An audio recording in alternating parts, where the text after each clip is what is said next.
todos os nossos domingos, né, são comemorações da Páscoa, não é isso? Todos os nossos domingos, né, que a Páscoa a judaica se tornou a ceia cristã. Nós temos lembrado, né, de Cristo aqui domingo após domingo, de maneira especial no dia da ceia. Hoje é um desses dias, né? Nós vamos celebrar a ceia também daqui a pouco. Mas eu queria convidar você para olharmos um pouquinho mais para o livro de Juízes. Temos caminhado nesse livro aí já por algumas semanas. Nós vamos olhar hoje para o capítulo 13 de Juízes. Quero convidar você a abrir a sua Bíblia para lermos esse capítulo aí.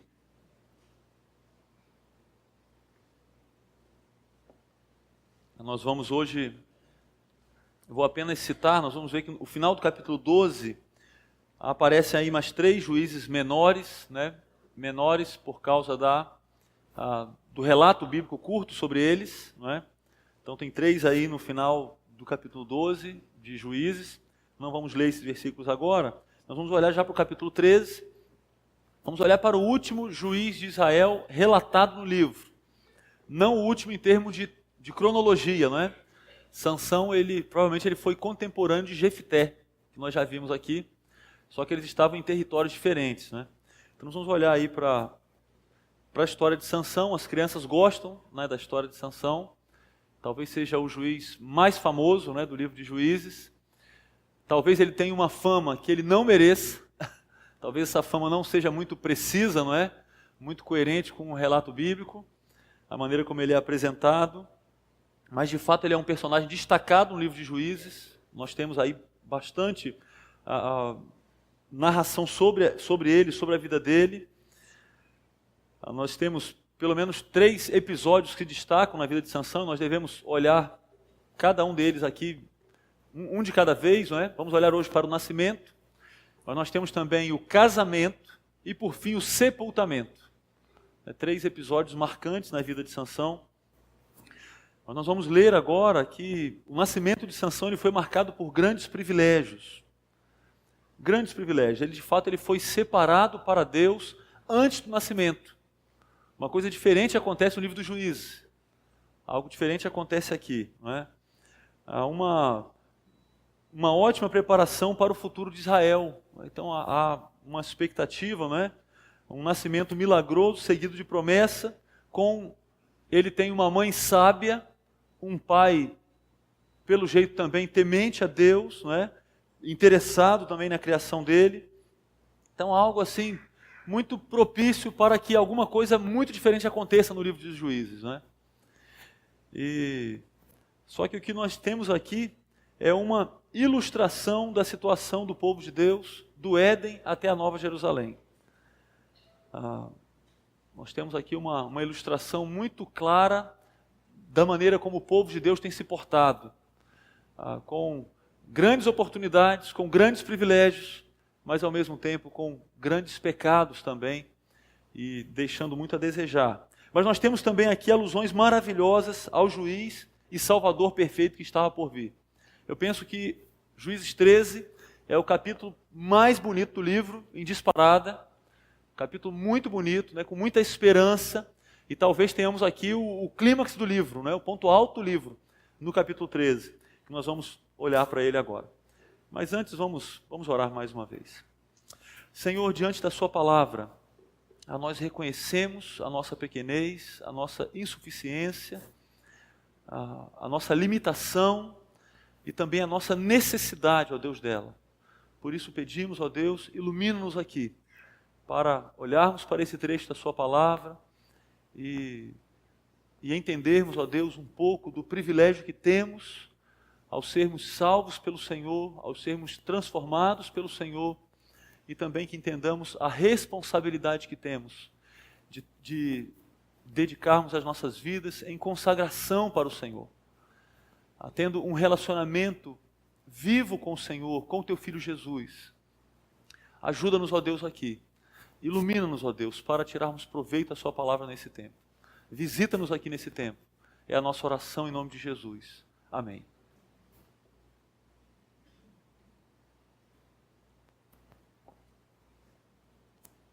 Olha aí, Juízes 13, vamos ler aí a partir do primeiro versículo. Os israelitas voltaram a fazer o que o Senhor reprova, e por isso o Senhor os entregou nas mãos dos filisteus durante 40 anos. Então o ciclo continua, não é? Aquela espiral decadente. Tem falado sobre isso aqui, não é? Olhando para Juízes. A condição do povo de Israel não era boa naquela ocasião. Foram mais de 300 anos repetindo os mesmos pecados. Aliás, o que havia de diferente é que os pecados eles eram agravados. A situação piorava. Vimos isso lá na introdução do livro, lá no começo do livro. Mais uma vez, eles voltam a pecar contra o Senhor, e como consequência, agora o Senhor os entrega nas mãos dos filisteus. E esses inimigos aqui, eles vão ficar presentes, eles vão estar presentes não só no livro de Juízes, mas vão aparecer lá em Samuel também. O período de sofrimento agora foi bem grande, ele se destaca no livro, 40 anos debaixo dos filisteus, maior período de sofrimento narrado no livro. Mas uma coisa que chama atenção nesse versículo primeiro aí, é que os israelitas não clamam ao Senhor. O texto não fala de clamor aqui. Perceberam isso? Como a gente vem sempre vendo, né? Sempre eles clamam e o Senhor levanta o juiz. Aqui eles não clamam. É algo curioso. Parece que eles se acostumaram com aquele padrão. E quando nós olharmos na próxima semana a sequência do texto, vamos ver que Sansão ele é repreendido, sinalizando essa tendência do povo aqui. Eles se acostumaram com os filisteus, eles se acostumaram com aquele povo pagão os liderando. Talvez aqui fosse um domínio diferente, eles se acomodaram daquele domínio, eles se adequaram, e naturalmente adequaram a religião, adequaram o modo de vida, e para eles estava bom assim. E os anos foram se passando, e por isso eles não clamam a Deus. Eles se acostumaram com o domínio de um povo idólatra, muito diferente do que o Senhor planejou. Lembram do que falamos aqui semanas atrás, não é? Eles deveriam chegar na terra, e eles deveriam desfrutar agora de uma terra que o Senhor separou para eles, e naquela terra eles deveriam ser um povo separado para o Senhor. Mas agora, debaixo de um povo idólatra, eles estão acomodados.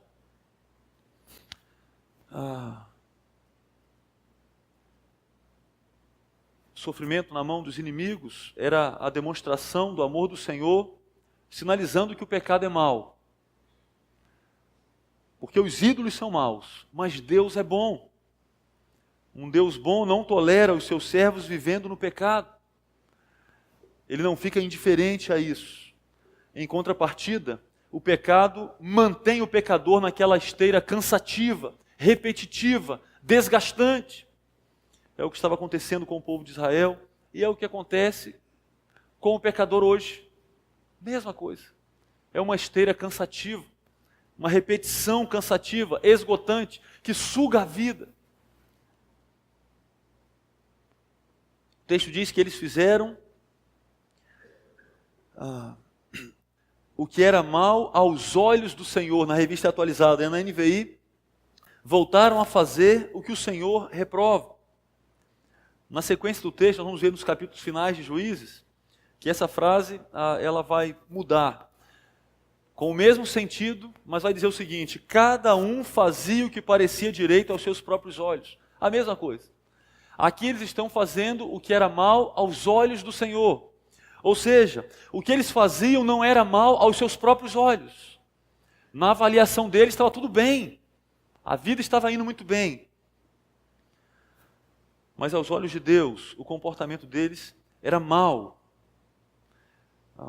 Nós aprendemos aqui, queridos, que pecado não é desrespeitar a nossa consciência. Pecado é desrespeitar a vontade de Deus para nós. Sabe por quê? Porque nós podemos apresentar diante de Deus consciências cauterizadas, consciências indiferentes para com o pecado. Aliás, ouvimos isso hoje aqui pela manhã, não é? Quando a verdade de Deus é trocada pela mentira, as pessoas se acostumam com a mentira e praticam a mentira contrária a Deus, sem peso na consciência. Aliás, o pecado é chamado de virtude, o pecado é elogiado. O pecado é promovido. O que se divulga é que você decide o que fazer com a sua vida. A noção de certo e errado, ela foi esvaziada. Mas precisamos lembrar que os olhos de Deus são mais importantes que os nossos olhos. E nós somos avaliados pelos olhos dele. O padrão é dele. Mas a história continua. Olha aí o versículo 2. Certo homem de Zorá, chamado Manoá, do clã da tribo de Dan, tinha mulher estéril. Certo dia, o anjo do Senhor apareceu a ela e lhe disse: você é estéril, não tem filhos, mas engravidará e dará à luz um filho. Todavia tenha cuidado, não beba vinho nem outra bebida fermentada e não coma nada impuro. E não se passará navalha na cabeça do filho que você vai ter, porque o menino será nazireu, consagrado a Deus desde o nascimento. Ele iniciará a libertação de Israel das mãos dos filisteus. Então a mulher foi contar tudo ao seu marido. Um homem de Deus veio falar comigo. Era como um anjo de Deus, de aparência impressionante. Não lhe perguntei de onde tinha vindo, e ele não me disse o seu nome. Mas ele me assegurou: você engravidará e dará à luz um filho. Todavia não beba vinho nem outra bebida fermentada, e não coma nada impuro, porque o menino será nazireu, consagrado a Deus, desde o nascimento até o dia da sua morte.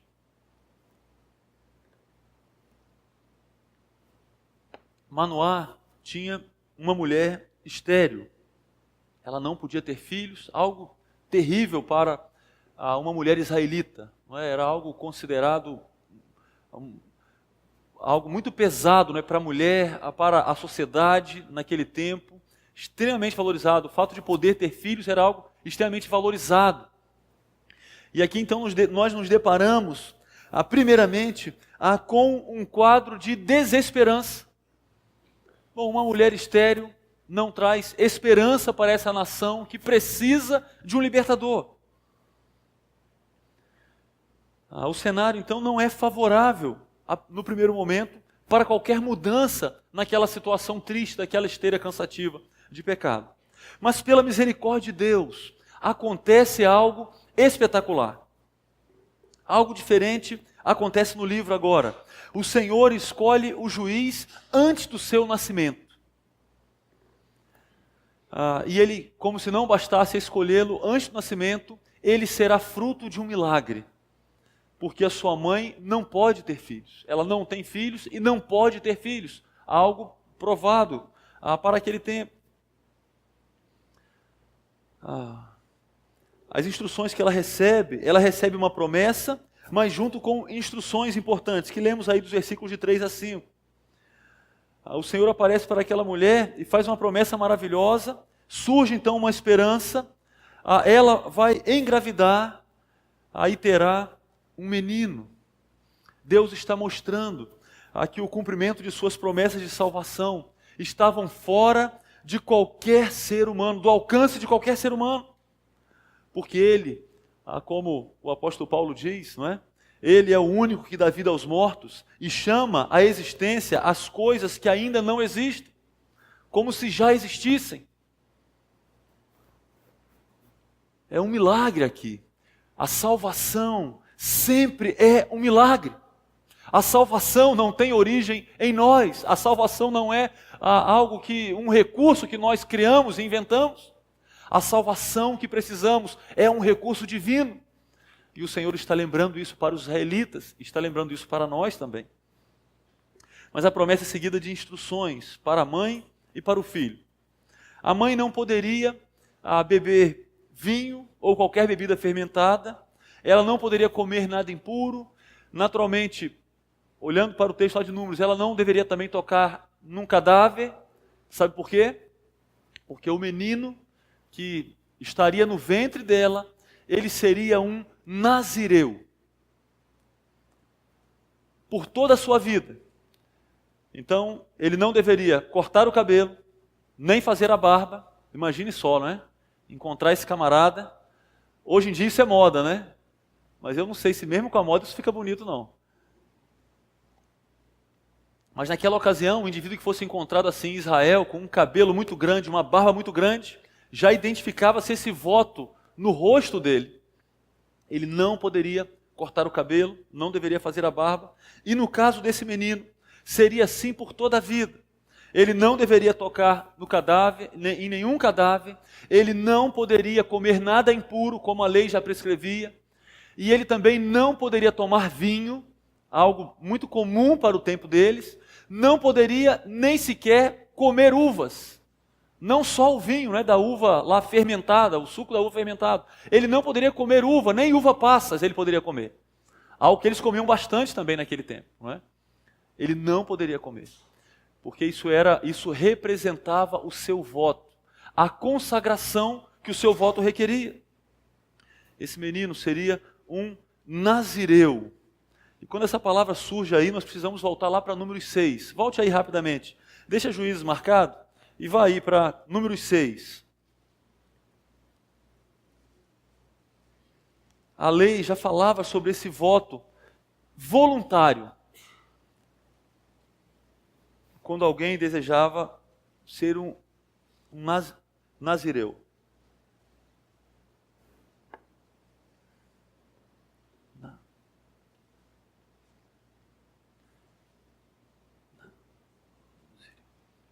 Olha aí, o Senhor disse a Moisés, Números 6, Estou lendo aqui. O Senhor disse ainda a Moisés, diga o seguinte aos israelitas, se um homem ou uma mulher fizer um voto especial, um voto de separação para o Senhor como nazireu, terá que se abster de vinho e de outras bebidas fermentadas, e não poderá beber vinagre feito de vinho ou de outra bebida fermentada. Não poderá beber suco de uva, nem comer uvas, nem passas. Enquanto for nazireu, não poderá comer nada que venha da videira, nem mesmo as sementes ou as cascas. Durante todo o período de seu voto de separação, nenhuma lâmina será usada em sua cabeça. Até que termine o período de sua separação para o Senhor, ele estará consagrado e deixará crescer o cabelo de sua cabeça. Durante todo o período de sua separação para o Senhor, não poderá aproximar-se de um cadáver. Mesmo que o seu próprio pai, ou a mãe, ou irmã, ou irmão morra, ele não poderá tornar-se impuro por causa deles, pois traz sobre a cabeça o símbolo de sua separação para Deus. Durante todo o período de sua separação, estará consagrado ao Senhor. Todo o capítulo vai falar e se ele quebrar o voto, ele vai precisar oferecer um sacrifício, e aí vai zerar o tempo de que ele se comprometeu, vai rapar a cabeça, vai queimar o cabelo, naquela oferta ali que ele vai oferecer, por ter quebrado o voto, e aí vai começar a contar novamente o período do voto. É um texto interessante para você ler depois, em casa. Inteiro, Você pode ler inteiro. Esse termo, nazireu, significa, na sua raiz, separado. Como lemos lá agora, Ele vai ser consagrado para Deus. Então parece que o voto ele tinha o propósito de pedir uma ajuda especial de Deus em uma situação crucial. Quando aquele período que ele tinha se comprometido se cumprisse, então era um voto voluntário por um tempo determinado, quando aquele período se cumprisse, ele também se apresentaria diante do sacerdote, ofereceria uma oferta, cortaria o cabelo e ofereceria o cabelo ali, queimaria o cabelo ali no fogo, como uma oferta pacífica. Terminando então aquele procedimento, ele estava normalmente livre para seguir com os seus costumes normais. Poderia beber vinho, poderia cultivar uvas, mas durante o tempo do voto não. Ele demonstraria, seguindo aquelas proibições, que ele está consagrado ao Senhor, dedicado ao Senhor, separado para o Senhor, voluntariamente. Vale a pena lembrar disso, Voluntariamente, era um voto voluntário. Os únicos casos conhecidos de nazireus a vida toda são os de Sansão, Samuel e João Batista. Na Escritura nós temos só esses três, Samuel, a sua mãe, o oferece, antes do nascimento, como antes que ela o concebesse, ela faz um voto com o Senhor antes de concebê-lo. E João Batista nós encontramos no Novo Testamento que devia ser alguém que de fato era alguém com uma caricatura assim muito impactante, não é? Pregando no deserto e com um cabelão, uma barba enorme e uma mensagem de arrependimento. Era alguém marcante, não é? no Novo Testamento. Separado para o Senhor. Deus chamou Sansão para ser alguém separado para Ele. O filho de Manoá e sua esposa seria do Senhor. Ela não poderia ter filhos, mas Deus daria um filho para eles. E esse filho tem um dono. Esse filho seria separado para ele, para o Senhor. Ele seria consagrado a Deus desde o nascimento, é o que lemos aí. Uma ilustração do povo de Israel, não é? Um povo que foi formado, um povo separado para o Senhor. Você lembra do chamado de Abraão? Você lembra de como era Sara? Estéril, não podia ter filhos. Mas o Senhor faz uma promessa. Olha só, de vocês eu vou formar um povo numeroso, incontável. Milagrosamente o Senhor formaria um povo daquele primeiro casal. E esse povo seria propriedade exclusiva dele. E a vida deles então deveria demonstrar isso. Por isso ele deu para eles uma lei. A obediência àquela lei demonstraria essa consagração. Apresentaria essa consagração para os outros, não é? Ficaria evidente essa consagração, essa separação para os outros. Então a alimentação deles era diferenciada dos outros povos. As roupas, a religião deles era diferenciada dos outros povos. A roupa dos líderes religiosos era diferenciada dos outros povos. O local de adoração era diferenciado. O sacrifício era diferenciado. As festas, o próprio Deus estabeleceu os dias e como elas seriam. Um povo separado para Deus. Quando eles se tornaram escravos, quem os libertou? O próprio Deus.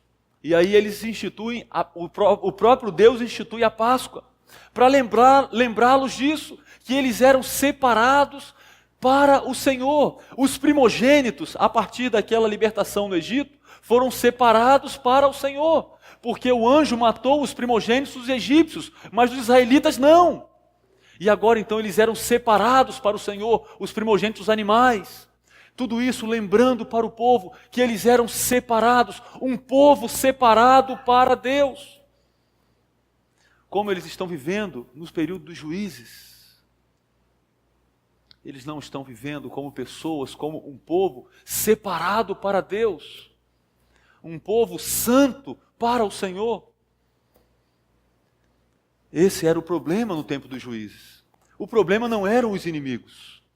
O problema não estava na terra, o problema não estava fora, o problema estava dentro, o problema estava no coração. O problema era a falta de consagração.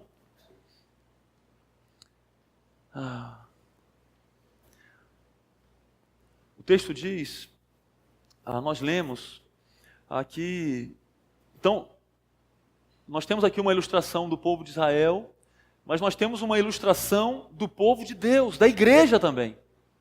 É claro, como vamos parar aqui? Como não lembraremos do que o apóstolo Pedro diz? Lá em 1 Pedro 2, 9 e 10.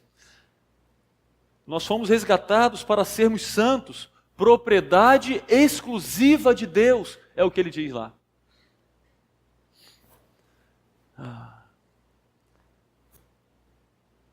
Sansão, os seus pais recebem aqui, a sua mãe recebe aqui a promessa de que ele iniciará a libertação de Israel da mão dos filisteus. É interessante que o seu trabalho não seria completo.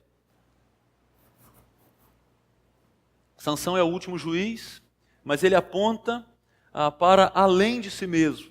Aquele que completaria a vitória sobre os filisteus seria o rei Davi. Mas a salvação vinda pelas mãos de Davi também era incompleta. Porque Davi não venceu o pecado. Somente Jesus oferece a salvação completa, a salvação que os israelitas precisavam, a salvação que eu e você precisamos. Nós temos aqui alguém, uma situação apontando para Cristo. Faz nos lembrar de Cristo. Quando o anjo fala para José que Jesus iria nascer, ele diz: Ele salvará seu povo dos seus pecados. Ele não iniciará a salvação, Ele salvará. Ele fará uma obra completa. Por isso na cruz ele diz: está consumado. A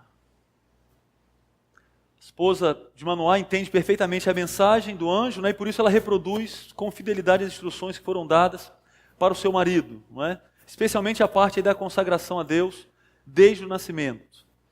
E aí o texto continua, olha aí para o versículo 8. Então Manoá orou ao Senhor: Senhor, eu te imploro que o homem de Deus que enviaste volte para nos instruir sobre o que fazer com o menino que vai nascer. Deus ouviu a oração de Manoá, e o anjo de Deus veio novamente falar com a mulher quando ela estava sentada no campo. Manoá, seu marido, não estava com ela, mas ela foi correndo contar ao marido: o homem que me apareceu outro dia está aqui. Manoá levantou-se e seguiu a mulher. Quando se aproximou do homem, perguntou: foste tu que falaste com a minha mulher? Sim, disse ele. Só uma pausa aqui, não é? Então Manoá ora: Senhor, eu te imploro, manda aquele homem mais uma vez, aquele homem de Deus que veio aqui e falou com a minha esposa, manda ele aqui mais uma vez, traz ele aqui mais uma vez. Ele demonstra temor a Deus aqui, não é? E o Senhor, como sempre, não é? A misericórdia dele, a graça dele no livro de Juízes é marcante. O Senhor atende a oração. E só que o homem não vai falar com Manoá. Vai falar com quem de novo? Vai falar com a esposa dele. Ela está lá sozinha e parece que está apontando aqui para a piedade que essa mulher revela. Uma mulher sem nome, não é? Mas extremamente piedosa. Revela bastante piedade no texto, não é? E aí o anjo de Deus vai falar para ela, e ela então, agora ela tem sobriedade, ela lembra que Manoá quer muito falar com ele, ela sai correndo e chama o seu marido, e ele vai então e aborda o anjo do Senhor, e a primeira pergunta é: olha, foi você que falou com a minha mulher? E ele diz: sim, sim. E aí ele continua, versículo 12: quando as tuas palavras se cumprirem, Manoá perguntou: como devemos criar o menino? O que ele deverá fazer? Então Manoá quer mais instruções, ele quer regras, não é isso?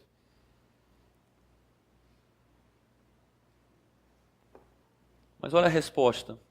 O anjo do Senhor respondeu: sua mulher terá que seguir tudo o que eu lhe ordenei. Ela não poderá comer nenhum produto da videira, nem vinho ou bebida fermentada, nem comer nada impuro. Terá que obedecer a tudo o que lhe ordenei. Então, olha só, não precisa de mais regras. As instruções já foram dadas. E é interessante que pela terceira vez as instruções são repetidas aqui. Pela terceira vez. As repetições são importantes, são narrativa, não é isso? São importantes. A obediência ela é enfatizada aqui. Olha só, as instruções são claras e elas devem ser obedecidas. E o que você precisava saber de instruções, Manoá, já foi dado. O que vocês precisavam saber, eu já revelei para vocês. É só seguir o que eu falei. Fielmente, o que eu falei. Manoá disse ao anjo do Senhor, versículo 15: gostaríamos que ficasses conosco. Queremos oferecer-te um cabrito. O anjo do Senhor respondeu: se eu ficar, não comerei nada.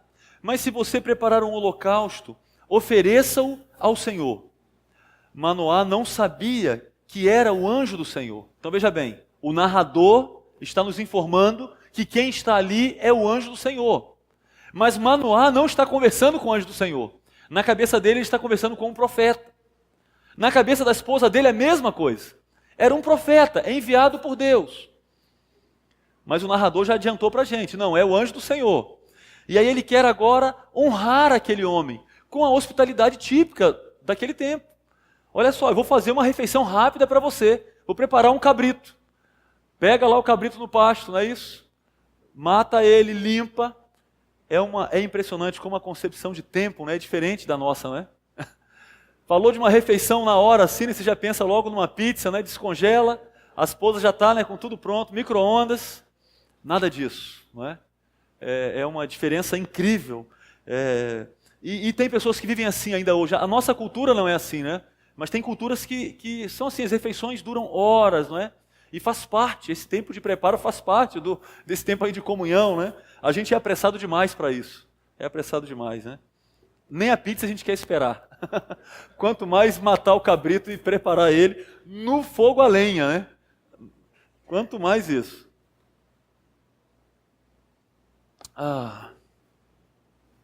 E aí o anjo está dizendo para ele, olha, eu não vou comer nada, mas se você preparar um holocausto, ofereça-o para o Senhor. Na cabeça de Manoá ele está diante de um profeta. Ele não deve oferecer holocausto para profeta nenhum. Ele ofereceu uma refeição, ele disse, eu não vou comer, mas ofereça então uma oferta para o Senhor. E aí o texto enfatiza, né? Manoá não sabia que ele era o anjo do Senhor. Versículo 17, então Manoá perguntou ao anjo do Senhor, qual é o teu nome, para que te prestemos homenagens quando se cumprir a sua palavra? Ele respondeu, por que pergunta o meu nome? Meu nome está além do entendimento. Na versão antiga, meu nome é maravilhoso. Então Manoá apanhou um cabrito e a oferta de cereal e os ofereceu ao Senhor sobre uma rocha. E o Senhor fez algo estranho enquanto Manoá e sua mulher observavam. Então veja bem, ele está ali oferecendo uma oferta. O anjo deu para ele a dica. O meu nome é maravilhoso. Ele está além do seu entendimento, não é? Mas a ficha não caiu ainda. Ele está ali oferecendo a oferta para o Senhor. E eles estão olhando ali aquele fogo e a oferta sendo consumida pelo fogo. E aí de repente, quando a chama do altar subiu ao céu, o anjo do Senhor subiu na chama. Imagine só, estão os dois ali, contentes com aquela promessa, e agora estão ali oferecendo uma oferta. De repente, na concepção deles era um profeta, o tal profeta sobe junto com a fumaça para o céu, na frente deles. Algo extraordinário. Vendo isso, Manoá e sua mulher prostraram-se com o rosto em terra. Como o anjo do Senhor não voltou a manifestar-se a Manoá e a sua mulher, Manoá percebeu que era o anjo do Senhor. Agora sim a ficha caiu. Puxa vida, nós estivemos diante do anjo do Senhor. Sem dúvida vamos morrer, disse ele à mulher, pois vimos a Deus. Mas a mulher respondeu, se o Senhor tivesse a intenção de nos matar, não teria aceitado o holocausto e a oferta de cereal das nossas mãos. Não nos teria mostrado todas essas coisas e não nos teria revelado o que agora nos revelou. Ela dá para ele um conselho sábio. Uma esposa sábia ajuda o seu marido confuso. Ele está ali, puxa vida, e agora? Finalmente, quando a ficha cai, ele chega a uma conclusão errada. Agora nós vamos morrer. Mas como vão morrer se o Senhor disse que a sua esposa vai engravidar e eles terão um filho e aquele filho será usado para começar a libertação de Israel debaixo dos filisteus? Ela diz, não, meu bem, você está entendendo errado. E ela argumenta com ele, com pontos, usando um quadro, não é? Com muita calma, para o marido entender, porque a gente tem dificuldade de entendimento, não é? E sem zombaria, ela faz isso com respeito. Ela faz isso como uma mulher sábia. Usa argumentos precisos. Queridos. Manoá fala com o anjo do Senhor e o Senhor se revela. Você lembra o que ele queria como fruto da sua oração? Ele queria mais instruções. Mas o que ele precisava não era de mais instruções. As instruções já tinham sido dadas. As instruções dadas eram suficientes. O que ele precisava agora era conhecer uma pessoa, identificar uma pessoa. Ele precisava entender que ele estava diante de um relacionamento com alguém maior do que ele. Alguém que veio até ele. E por isso o Senhor se revela a eles. quem estava aqui. Muitos estudiosos entendem que Jesus estava aqui, que Jesus esteve ali. Por isso o texto diz que ele é maravilhoso, como aparece lá em Isaías também. Jesus pré-encarnado. Você lembra o que a sua esposa, a esposa falou para Manoá? Olha, ele veio e falou comigo, a sua aparência era extraordinária, como um anjo de Deus. O Senhor se revela. A resposta à pergunta sobre a criação do Filho é respondida por Deus assim: conhecer a mim e ao meu caráter é muito mais importante do que receber instruções. Nenhum conjunto de regras neste mundo poderá orientar vocês nas inúmeras decisões e escolhas que terão que fazer para seus filhos. Somente o conhecimento profundo de quem eu sou poderá oferecer a direção de que vocês precisam. O Senhor está dizendo para eles: Manoá, o que você precisa é me conhecer, para me temer e para viver de maneira consagrada a mim. É o que o seu filho precisa. Porque aquelas restrições que Sansão teria para toda a sua vida tinham um propósito: lembrá-lo de que ele estava consagrado ao Senhor. Ele era separado para o Senhor. Ele não era o dono da sua vida. Ele não poderia viver para os seus desejos. Ele não poderia viver para satisfazer os seus desejos. Ele deveria viver para o seu dono, para o seu proprietário. E aquelas restrições, então, seriam uma lembrança disso. Aquelas restrições eram uma lembrança de algo maior. E a obediência àquelas restrições era, então, uma manifestação desse comprometimento com o Senhor, que o separou para si mesmo. Queridos, nós não recebemos um monte de orientações como os judeus receberam, não é? Referentes a roupas, comidas. Eles tinham até aquele urim e tumim, lembra? Que o sacerdote usava, para identificar a vontade de Deus. Mas por meio do Espírito nós recebemos o próprio Deus. Nós recebemos o próprio Deus. O que nós precisamos não são de instruções. Nós precisamos de Deus. Nós precisamos de um relacionamento vivo com Ele. Nós precisamos de submissão a Ele. A nossa obediência ao que Ele revelou para nós, que já é suficiente, vai demonstrar para Ele o nosso amor a Ele. Vai demonstrar para Ele que esse relacionamento com Ele é vivo, é relevante em nossas vidas.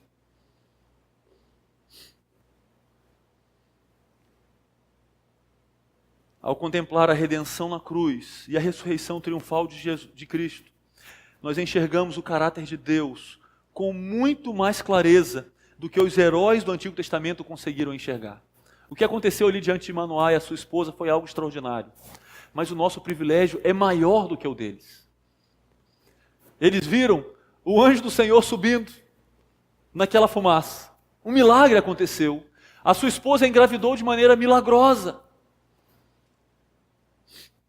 Mas nós vimos, por meio das Escrituras, o Filho de Deus aqui na terra. Nós vimos pelos olhos de Simeão aquele bebezinho prometido que esteve aqui. Nós vimos pelos olhos do apóstolo Pedro, pelos olhos de Maria, pelos olhos de João, nós vimos Jesus pendurado numa cruz, sem pecado. Nós vimos pelos olhos daquelas mulheres, no domingo, bem cedo, o túmulo vazio. Nós vimos também ele voltando para o céu, deixando uma ordem para os seus. Nós vimos por meio dos discípulos, dos apóstolos, naquele dia maravilhoso, a descida do Espírito Santo, que passou a partir daquele dia habitar permanentemente na vida de todo salvo. Queridos, nós precisamos ver mais alguma coisa para vivermos em consagração ao Senhor, Nós precisamos de mais instruções. Nós precisamos de uma revelação especial. O que temos é suficiente. O texto termina com o cumprimento da promessa. A mulher deu à luz a um menino e pôs-lhe o nome de Sansão. Ele cresceu e o Senhor o abençoou. E o Espírito do Senhor começou a agir nele quando ele se achava em Maanedã, entre Zorá e Estaol.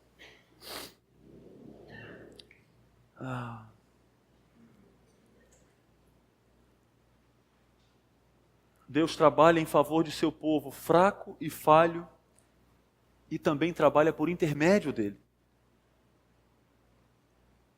À medida que cresce, Sansão é abençoado por Deus e o Espírito do Senhor começa a trabalhar nele. Esse é um rapaz concebido de modo milagroso, escolhido por Deus, separado para servi-lo, abençoado por ele e moldado por seu Espírito, ou capacitado pelo seu Espírito. Sansão tem todas as vantagens espirituais, tem todos os recursos. Ele é o último juiz do livro de Juízes, a última esperança de Israel. Esperamos ver então como ele resgatará e governará o povo de Deus, em obediência a Deus. Mas nós ficaremos decepcionados quando olharmos a sequência da história. Não vamos olhar hoje, mas com esse pano de fundo em mente, nós vamos olhar depois. Ficaremos decepcionados em todos os aspectos. As falhas de Sansão, tanto quanto o seu nascimento, nos lembrarão de que o povo de Deus precisa de um libertador melhor e maior. A falha de Sansão vai apontar mais uma vez para a necessidade de um libertador melhor e maior. Os israelitas, então, quando leram esse texto pela primeira vez, eles se depararam com isso. Nós precisamos de alguém comprometido com o Senhor, extremamente comprometido. Mas eles precisavam de mais do que isso. Eles precisavam de alguém que atuasse no coração deles, fazendo com que eles cumprissem e expressassem a consagração que eles deveriam ter, o relacionamento que eles deveriam ter com o Deus que era o dono deles. E naturalmente, essa pessoa é Jesus de Nazaré, que o Senhor sinalizou aqui que viria, que ele era necessário, porque essa é a grande aplicação de todo o livro de Juízes. Depois da história de Sansão, o livro não vai falar mais sobre nenhum juiz, mas vai retratar a decadência do povo sem um líder, apontando para a necessidade de um líder.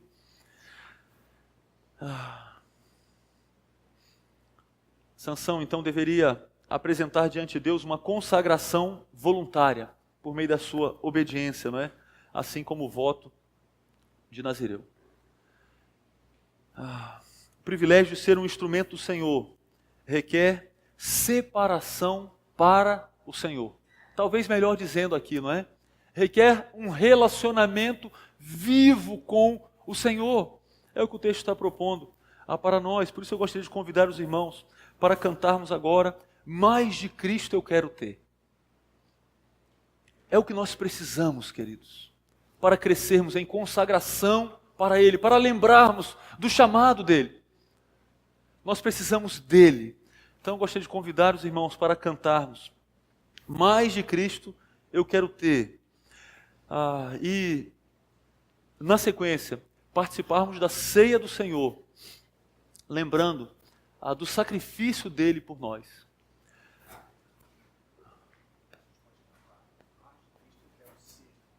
Podemos, aqui ó, uma sugestão do pastor Witter, Cícero. Mais de Cristo eu quero ser, não é? Vamos cantar. E nós vamos então celebrar a ceia do Senhor, pedir ajuda de alguns irmãos, irmão Vitor, Fabiano Carvalho, Joel, Fabiano Proença, o Dionísio também e o Tarcísio vão nos ajudar aqui. Se você é um crente em Jesus Cristo, você está em comunhão com Ele, está de fato comprometido com Ele, demonstra isso estando comprometido em alguma igreja evangélica que professa a salvação unicamente por meio dEle, você é convidado a participar desse tempo conosco, com alegria, com gratidão ao Senhor, talvez aproveitando esse tempo para a renovarmos o nosso voto de consagração a Ele, não é? Nós não precisamos hoje, para demonstrarmos o nosso voto, né, com Ele, a nos submeter àqueles regulamentos lá de número 6. Não precisamos, não é? Nós precisamos de fato crer nele e vivermos para a glória dele. Aproveite esse tempo para lembrar disso, não é? E para renovar aí a sua consagração diante dele.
Ainda enquanto os elementos são distribuídos, vamos cantar o poder da cruz.